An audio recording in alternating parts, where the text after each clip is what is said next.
कहानी की शुरुआत होती है एक भयानक तबाही से। पूरी दुनिया जलवायु परिवर्तन और ग्लोबल वार्मिंग की वजह से संकट में आ चुकी है। धरती पर पर्यावरण पूरी तरह से बर्बाद होने की कगार पर है। लेकिन मुसीबत यही नहीं रुकती। बर्फ के पिघलने से एक अजीब तरह का बैक्टीरिया बाहर आ जाता है, जिसने समुद्री जीवन को तबाह कर दिया। लाखों मछलियां और समुद्री जीव मर जाते हैं। इसका असर इंसानों पर भी पड़ता है। खाने की भारी किल्लत हो जाती है और कई देशों में तो भूखमरी जैसी हालत बन जाती है। वैज्ञानिकों तक ने कह दिया कि अब इंसानियत का अंत करीब है। इसी हंगामे के बीच थाईलैंड की सरकार हालात को संभालने की कोशिश करती है। उन्हें अपने लोगों को खाना देना है और इसी मोड़ पर कहानी में आता है फाहसू, एक बड़ा बिजनेसमैन जो किसी भी हालत में लोगों को खाना देना चाहता है। फाहसू किसी तरह ऐसी मछलियां उपलब्ध करवा देता है जो खाने लायक होती हैं। जबकि बाकी दुनिया में समुद्री जीव खत्म हो चुके थे, वहां फाहसू की मछलियां जिंदा थीं। ऐसा कैसे? असल में उसने उस बैक्टीरिया का इलाज खोज निकाला था जिसने पूरी समुद्री दुनिया को खत्म कर दिया था। सरकार को लगा कि अब सब कुछ ठीक हो जाएगा, लेकिन सच्चाई कुछ और ही थी जो धीरे धीरे सामने आएगी। इसी बीच खाने पीने का सामान एक जगह से दूसरी जगह पहुंचाना मुश्किल हो गया था। ऐसे में फाहसू के लिए काम करता है सिंह, एक नौजवान लड़का जो मार्शल आर्ट में माहिर है। उसे खाने के ट्रक चलाने की जिम्मेदारी दी जाती है ताकि वो इन ट्रकों को सुरक्षित तरीके से गोदामों तक पहुंचा सके। दूसरी तरफ खाने पीने का सामान ले जा रहे ट्रकों पर अब लुटेरों के गैंग हमला करने लगे थे। ये लोग ट्रक लूट लेते थे और इन्हें फूड चोर कहा जाता था। इसी दौरान हम देखते हैं कि सिंह अपने एक दोस्त के साथ ट्रक में मछलियां लेकर निकलता है। दोनों को ये मछलियां सुरक्षित गोडाउन तक पहुंचानी होती हैं, लेकिन रास्ते में अचानक फूड चोरों का एक गैंग ट्रक को रोक लेता है। सिंह कोई मामूली आदमी नहीं, वो एक एक्सपर्ट फाइटर है। वो तुरंत ट्रक से कूदकर सब पर टूट पड़ता है, एक एक करके चोरों की पिटाई करता है और उसका दोस्त भी उसका साथ देता है।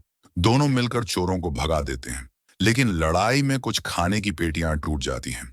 जब ट्रक लेकर दोनों गोडाउन पहुंचते हैं तो वहां का मैनेजर बिल्कुल खुश नहीं होता। वो गुस्से में उनकी सैलरी से नुकसान की भरपाई काट लेता है। पैसे देने की जगह उन्हें सिर्फ एक पुरानी बाइक पकड़ाता है और साथ में मछलियां भी थमा दी जाती हैं। लेकिन सच कहें तो अब वो मछलियां कोई खाना नहीं चाहता, क्योंकि सबको पता है कि पानी और पर्यावरण अब जहर बन चुका है। सिंह जब थका हारा और जख्मी हालत में घर लौटता है तो उसकी पत्नी लीन, जो एक नर्स है, उसे देखकर घबरा जाती है। ऐसा पहली बार नहीं हुआ, ये उसकी ड्यूटी का हिस्सा बन चुका है। लेकिन हर बार लिन की चिंता और बढ़ जाती है। लिन कहती है, हमें इस शहर से निकल जाना चाहिए, हालात दिन ब दिन और बिगड़ते जा रहे हैं। लेकिन सिंह हमेशा की तरह यही कहता है, जल्दी चलेंगे। पर असल में वो कभी निकलते नहीं। दूसरी तरफ कुछ सरकारी अफसरों की एक मीटिंग चल रही होती है। वहां बात हो रही होती है उस मछली की जो पूरे देश की भूख मिटा सकती है। ये मीटिंग फाहसू के एक आदमी द्वारा चलाई जा रही होती है, जो कहता है, ये मछली इतनी साफ और असरदार है कि फाहसू अपनी बीमार पत्नी को भी यही खिलाना चाहता है। लेकिन तभी बात करते करते वो आदमी अचानक मछली का एक टुकड़ा खा लेता है। कुछ ही सेकंड में उसकी तबीयत बिगड़ने लगती है, उसके मुंह से खून बहने लगता है और वो जमीन पर गिर जाता है। उसे तुरंत अस्पताल ले जाया जाता है। उसका शरीर बुरी तरह कांप रहा होता है। डॉक्टर उसे ऑपरेशन थिएटर में ले जाते हैं, लेकिन हालत और बिगड़ती जाती है। मुंह से खून बहता रहता है और थोड़ी देर बाद उसकी मौत हो जाती है। ऑपरेशन के बाद अस्पताल का डायरेक्टर लिन के पास आता है और कहता है, तुम्हें फाहसू की पत्नी से मिलवाना है, ऊपर चलो। लिन तैयार हो जाती है और दोनों अस्पताल की 10वीं मंजिल की तरफ बढ़ते हैं। लेकिन वहां पहुंचकर जो होता है वो चौंकाने वाला होता है। फाहसू वहां पहले से मौजूद होता है और उसने अपनी बीमार पत्नी के लिए मछली का लीवर मंगवाया होता है। वो कहता है कि ये लीवर उसकी पत्नी को ठीक कर देगा और चाहता है कि उसकी पत्नी उसे खाए। लिन इस बात से सहमत नहीं होती, लेकिन फाहसू उसकी बात को नजरअंदाज कर देता है, क्योंकि वो एक अमीर और ताकतवर बिजनेसमैन है। लोग उसकी इज्जत करते हैं और अक्सर उसकी बात मान लेते हैं। लिन वहां से अस्पताल के डायरेक्टर के साथ बाहर आ जाती है। रास्ते में दोनों इसी बात पर चर्चा कर रहे होते हैं कि फाहसू अपनी पत्नी को मछली का लीवर खिलाना चाहता है, तभी अचानक अस्पताल में हड़कंप मच जाता है। कुछ नर्सें दौड़ती हुई आती हैं और तभी वही आदमी जो कुछ देर पहले मर चुका था, जिंदा होकर उठ बैठता है और एक नर्स पर टूट पड़ता है। लिन ये सब देखकर घबरा जाती है। तुरंत इमरजेंसी अलर्ट जारी कर दिया जाता है और सभी लोगों को अस्पताल के एरिया से दूर रहने की चेतावनी दी जाती है। सिंह जब ये ऐलान सुनता है तो वह बहुत घबरा जाता है। उसे लीन की चिंता सताने लगती है। वो तुरंत अस्पताल की ओर दौड़ पड़ता है। अस्पताल पहुंचते ही वो देखता है कि वहां भारी भीड़ जमा है और सेना के जवान पूरे इलाके को घेर चुके हैं। इसी बीच अचानक ऊपर से एक औरत की लाश गिरती है और सब कुछ और भी डरावना हो जाता है। भीड़ के बीच एक सैनिक घायल औरत को देखने के लिए उसके पास जाता है, लेकिन तभी वो औरत उस सैनिक को काट लेती है। बस यहीं से सब कुछ बेकाबू हो जाता है। चारों तरफ हड़कंप मच जाता है। लोग चीखते हुए इधर उधर भागने लगते हैं। सैनिक उस औरत पर गोलियां चला देते हैं जिसने उनके साथी पर हमला किया था। इस अफरा तफरी के बीच सिन्हा किसी तरह अस्पताल के अंदर घुसने का रास्ता खोज लेता है। एक सिक्योरिटी गार्ड लोगों को शांत कराने की कोशिश करता है, लेकिन कोई उसकी सुन नहीं रहा। हर कोई किसी भयानक चीज से भाग रहा है। तभी गार्ड देखता है कि सामने एक संक्रमित इंसान खड़ा है, वही जिससे लोग डरकर भाग रहे थे। गार्ड उसे रोकने की कोशिश करता है। उधर लिन अस्पताल के एक कमरे में छिपी हुई है, क्योंकि बाहर का माहौल काट काट कर मार डालने वाला नरक बन चुका है। मरीज अब इंसान नहीं रहे, वो जॉम्बी बन चुके हैं और जो दिख रहा है उस पर टूट पड़ते हैं। छिपते हुए लिन को अस्पताल का डायरेक्टर मिल जाता है, लेकिन अब वो भी संक्रमित हो चुका होता है। वो उससे कहता है, प्लीज मुझे बचाओ। लिन उसे बाहर निकालने की कोशिश करती है ताकि दोनों वहां से भाग सकें, लेकिन तभी उसके पीछे कुछ आवाज आती है। वो पलट कर देखती है और डायरेक्टर वहीं से गायब हो चुका होता है।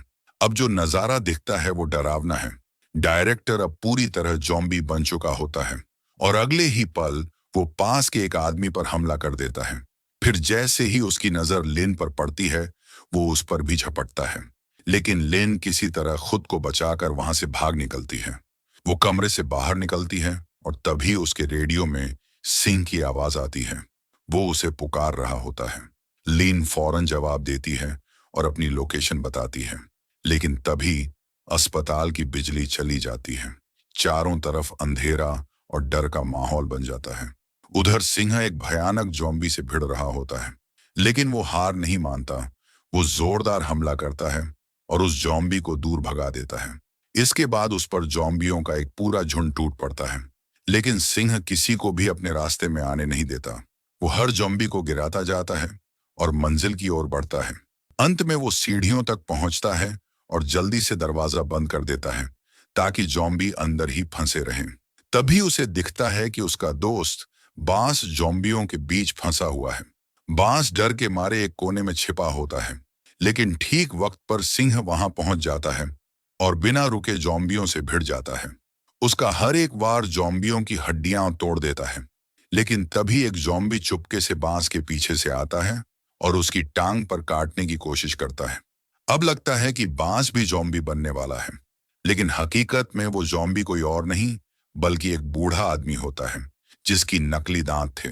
यानी वो असली जॉम्बी नहीं था और बांस को नुकसान नहीं पहुंचाता। इसके बाद बांस और सिंह साथ चलते हैं और बातचीत के दौरान सिंह को पता चलता है कि बांस लिन को जानता है। असल में लिन बांस की मां के साथ अस्पताल में है। ये सुनकर सिंह तुरंत बांस के साथ उसकी मां के कमरे की ओर बढ़ता है। दूसरी तरफ हम देखते हैं उस सिक्योरिटी गार्ड को जिसने पहले एक जॉम्बी को मारकर खुद को बचा लिया था। तभी वो देखता है कि अस्पताल से एक छोटी बच्ची बाहर निकल रही है। वो तुरंत उसकी हिफाजत के लिए खड़ा हो जाता है और सैनिकों के सामने आकर कहता है कि ये बच्ची बिल्कुल ठीक है, उसे कोई वायरस नहीं है, इसलिए इसे गोली मत मारो। लेकिन अफसोस, सैनिक उसे ही जॉम्बी समझ लेते हैं और उसे गोली मार देते हैं। वहीं दूसरी तरफ सेना का कमांडर एक मीटिंग करता है और फैसला लेता है कि वायरस को फैलने से रोकने के लिए पूरे अस्पताल को उड़ा दिया जाएगा। साथ ही आदेश देता है कि किसी तरह फाहासू और उसकी पत्नी को बचाया जाए। इसके बाद कई सैनिक अस्पताल के अंदर बम लगाने पहुंचते हैं। बमों को 3 घंटे में फटने के लिए सेट किया जाता है ताकि इस बीच जितने भी संक्रमित न हुए लोग हैं उन्हें किसी दूसरी जगह से सुरक्षित निकाला जा सके। दूसरी तरफ लिन एक सुनसान से कॉरिडोर में छिप छिप कर जॉम्बियों से बचते हुए चल रही होती है। तभी उसे एक सर्विलांस रूम दिखता है, लेकिन उसका दरवाजा लॉक होता है। आसपास देखने पर उसे एक गार्ड दिखता है जिसके पास चाबी है, लेकिन वो गार्ड भी अब संक्रमित हो चुका होता है और धीरे धीरे जॉम्बी में बदल रहा होता है। लिन धीरे धीरे चाबी तक पहुंचने की कोशिश करती है, लेकिन तभी वो गार्ड जो पूरी तरह संक्रमित हो चुका है उस पर झपटता है। लिन फौरन उसे धक्का देती है और किसी तरह खुद को बचा लेती है। जल्दी से दरवाजा खोलकर अंदर घुसती है और खुद को लॉक कर लेती है। अब वो माइक तक पहुंचती है ताकि अपने पति सिंह से रेडियो पर बात कर सके, लेकिन डिवाइस पहले ही खराब हो चुका है। फिर वो सामने लगे सर्विलांस मॉनिटर पर देखती है और दंग रह जाती है। पूरा अस्पताल जॉम्बियों से भर चुका है और वो हर तरफ फैलते जा रहे हैं। दूसरी तरफ सिंह और बांस मिलकर 5वीं मंजिल पर पहुंचते हैं ताकि बांस की मां मिंक का कमरा ढूंढ सकें। लेकिन तभी बांस को एक व्हील चेयर पर बैठा जॉम्बी दिखता है और वो उसकी हालत देखकर हंस पड़ता है। बांस की ये हंसी जॉम्बियों का ध्यान खींच लेती है और वो दोनों की तरफ भागने लगते हैं। सिंह बहादुरी से जॉम्बियों से भिड़ता है और बांस के साथ उस कमरे में छिप जाता है। लेकिन उस कमरे में पहले से ही एक बूढ़ा आदमी और बेटा मौजूद होते हैं, जो दोनों संक्रमित हो चुके होते हैं और जल्द ही जॉम्बी बनने वाले होते हैं। जॉम्बी दरवाजा तोड़कर अंदर घुस जाते हैं। ऐसे में सिंह खिड़की के रास्ते बाहर निकलने का रास्ता ढूंढता है और बांस को भी बुलाता है, लेकिन बांस डर जाता है क्योंकि बहुत सारे जॉम्बी अब कमरे में घुस चुके होते हैं और वहां मौजूद पिता पुत्र पर हमला कर रहे होते हैं। सिंह जल्दी जल्दी खंभों से चढ़कर ऊपर की मंजिल तक पहुंच जाता है, लेकिन बांस बीच में फंस जाता है और एक जॉम्बी उसे पकड़ने ही वाला होता है। ठीक उसी वक्त सिंह वापस आकर उसे बचा लेता है। आखिरकार दोनों मिंक के कमरे तक पहुंचते हैं। बांस दौड़कर अपनी मां से लिपट जाता है, लेकिन यहाँ एक बड़ा सच सामने आता है। मिंक भी अब पूरी तरह संक्रमित हो चुकी होती है और किसी भी पल जॉम्बी बन सकती है। मिंक सिंह से कहती है कि लिन अस्पताल की 10वीं मंजिल पर है क्योंकि वो वहां एक पेशेंट की देखभाल कर रही है। मिंक अपने बेटे से कहती है कि वो सिंह के साथ चला जाए क्योंकि अगर वो वहीं रुका तो मिंक उसे नुकसान पहुंचा सकती है। बांस वहां से जाने से मना करता है, लेकिन सिंह जबरदस्ती उसे वहां से ले जाता है। थोड़ी ही देर बाद मिंक जॉम्बी में बदल जाती है और जोर जोर से चिल्लाने लगती है। उसकी आवाज सुनकर बाकी जॉम्बी भी बड़ी तादाद में वहां पहुंच जाते हैं। सिंह बांस को अपने कंधे पर उठाकर रास्ते में आने वाले जॉम्बी से लड़ते हुए किसी तरह वहां से निकल जाता है। दूसरी तरफ लिन कैमरों पर देखती है कि फाहसू की पत्नी वाला कमरा अभी भी सुरक्षित है और वहां कोई जॉम्बी नहीं है। वो तुरंत उस कमरे के दरवाजे पर जाती है और जोर जोर से खटखटाती है। फाहसू दरवाजा खोलता है और लिन को अंदर आने देता है, लेकिन अब उसकी पत्नी की हालत बहुत ही खराब हो चुकी है। फाहसू लिन से कहता है कि अगर वो उसकी पत्नी के लिए खून का इंतजाम कर दे तो वो सिंह और बांस को अस्पताल से बाहर निकालने में मदद करेगा। उसी वक्त सेना का एक हेलीकॉप्टर अस्पताल की छत पर उतरता है ताकि फाहसू और उसकी पत्नी को बचाया जा सके, जैसा कि कमांडर ने आदेश दिया था। लिन फाहसू की पत्नी के लिए खून लेने निकलती है, लेकिन कमरे के बाहर हर जगह जॉम्बी फैले हुए होते हैं। वो दूसरा रास्ता पकड़कर धीरे से ब्लड बैंक के कमरे में पहुंच जाती है। उधर सिंह 10वीं मंजिल पर पहुंचता है और बहुत सारे जॉम्बी देखता है। वो चुपचाप आगे बढ़ता है ताकि किसी का ध्यान न जाए। उसे जमीन पर लिन की अंगूठी और नेकलेस मिलता है, जिससे उसे यकीन हो जाता है कि लिन कहीं पास ही है। तभी वह देखता है कि लिन जॉम्बियों से भाग रही है। सिंह जोर से चिल्लाता है ताकि जॉम्बी उसकी तरफ आ जाएं और लिन बच सके। जॉम्बी उसकी तरफ आते हैं तो वो एक अस्पताल का बेड उठाकर उन्हें धक्का देता है और पूरी ताकत से लड़ता है। इस लड़ाई में वो कई जॉम्बीज को गिरा देता है। लिन एक कमरे में फंस जाती है और खिड़की से सिंह को देखती है, लेकिन तभी एक बहुत बड़ा जॉम्बी उसके पीछे आ जाता है। तभी बांस अचानक वहां पहुंचता है और आग बुझाने वाले सिलेंडर से उस जॉम्बी पर स्प्रे करता है ताकि लिन छुप सके, लेकिन जॉम्बी उसे ढूंढ लेता है और उसे कोने में घेर लेता है। लिन अब हार मानने ही वाली होती है, लेकिन तभी सही वक्त पर सिंह वहां पहुंचता है और फायर एक्सटिंग्विशर से उस जॉम्बी पर वार करता है और उसे मार गिराता है। उसी वक्त सोल्जर्स का आमना सामना जॉम्बीज से हो जाता है। सिंह, लिन और बास वहां से भागने की कोशिश करते हैं, लेकिन जैसे ही वो बाहर निकलते हैं, सोल्जर्स सिंह पर गोली चला देते हैं क्योंकि उसका पूरा शरीर खून से सना होता है और उन्हें लगता है कि वो भी जॉम्बी बन चुका है। लिन दौड़कर उसकी हालत देखने जाती है, लेकिन सोल्जर्स उसे जबरन अपने साथ ले जाते हैं। तभी एक जॉम्बी सिंह पर हमला करता है और उसे मारने ही वाला होता है कि एक दूसरा जॉम्बी उस सोल्जर पर झपट पड़ता है और उसे मार डालता है। इस अफरा तफरी में लिन सोल्जर्स से भाग जाती है, सिंह को खींचकर एक खाली कमरे में ले आती है और उसकी चोटों का इलाज करती है। धीरे धीरे सिंह को होश आता है।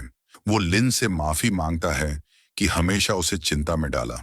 लिन मुस्कुराते हुए उसे माफ कर देती है और बताती है कि फाहसू उन्हें हेलीकॉप्टर से बचाने में मदद करेगा जो उसकी पत्नी को लेने आया है।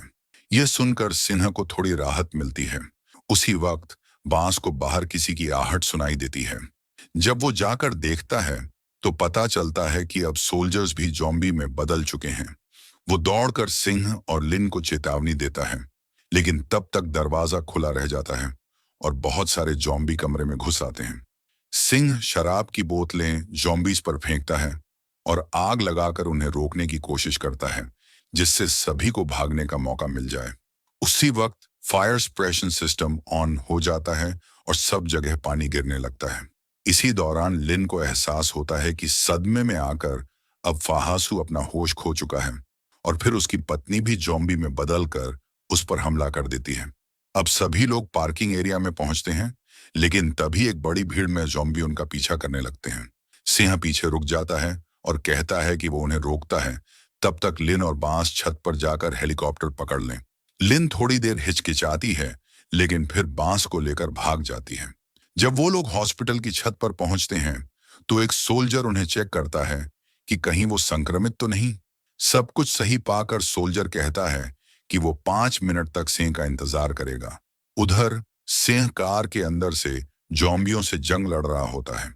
चारों तरफ से जॉम्बी गाड़ी की खिड़कियां तोड़ते हैं और उसे घेर लेते हैं, लेकिन सिंह तब तक लड़ता है जब तक उसकी आखिरी सांस बाकी होती है। अचानक गाड़ी जोर से फट जाती है। इस धमाके के बाद साउथ वाले ग्रुप के लोग फैसला करते हैं कि अब उन्हें तुरंत निकलना होगा। लिन ये सब देखकर हिल जाती है। वो सिंह को पीछे छोड़ने का सोच भी नहीं सकती। वो सबको समझाने की कोशिश करती है कि थोड़ी देर और रुकते हैं, लेकिन कोई उसकी बात नहीं सुनता और प्लेन का दरवाजा बंद कर दिया जाता है। इसी वक्त हमें पता चलता है कि सिंह अभी जिंदा है। उसके चारों तरफ जॉम्बी के जले हुए टुकड़े पड़े हैं, लेकिन तभी वो देखता है कि दूर से सैकड़ों जॉम्बी उसकी तरफ बढ़ रहे हैं। ठीक उसी समय हॉस्पिटल में लगे बम का टाइमर 3 मिनट दिखा रहा होता है। सिंह बिना वक्त गंवाए दौड़ता है और छत तक पहुंच जाता है। जैसे ही लिन उसे देखती है, जोर से उसका नाम पुकारती है, लेकिन तब तक प्लेन का दरवाजा पूरी तरह बंद हो चुका होता है। सिंह वहीं रुककर उसे देखता है। वह टूट चुकी होती है और रो रही होती है। सिंह उसकी तरफ बढ़ता है, लेकिन अब कुछ नहीं कर सकता क्योंकि जहाज उड़ चुका होता है। अब वो फैसला करता है कि अगर जिंदगी की यही आखिरी घड़ी है तो वो पूरी बहादुरी से जॉम्बीज से लड़ेगा। कुछ ही पलों बाद पूरा हॉस्पिटल जोरदार धमाके से उड़ जाता है। उधर लिन सब कुछ अपनी आंखों से देख रही होती है। पूरी तरह टूट चुकी होती है। वह बांस को गले लगाकर फूट फूट कर रोने लगती है। अगले दिन हम देखते हैं कि लिन अपने उसी गांव लौटती है जहां वो और सिंह बड़े हुए थे। वो वहीं खड़ी रहती है, जैसे मानने को तैयार ही नहीं कि सिंह अब इस दुनिया में नहीं है। उसे अब भी उम्मीद है कि एक दिन वो जरूर लौटेगा। और फिर आखिरी सीन में ट्विस्ट आता है। हम देखते हैं कि हॉस्पिटल की छत पर बने पानी की टंकी से सिंह जिंदा बाहर निकलता है। उसने खुद को वहां छुपाकर धमाके से बचा लिया था। बाहर निकलते ही वो एक बचे हुए जॉम्बी को मार गिराता है और फिर पूरे जोश, गुस्से और हिम्मत के साथ खड़ा हो जाता है।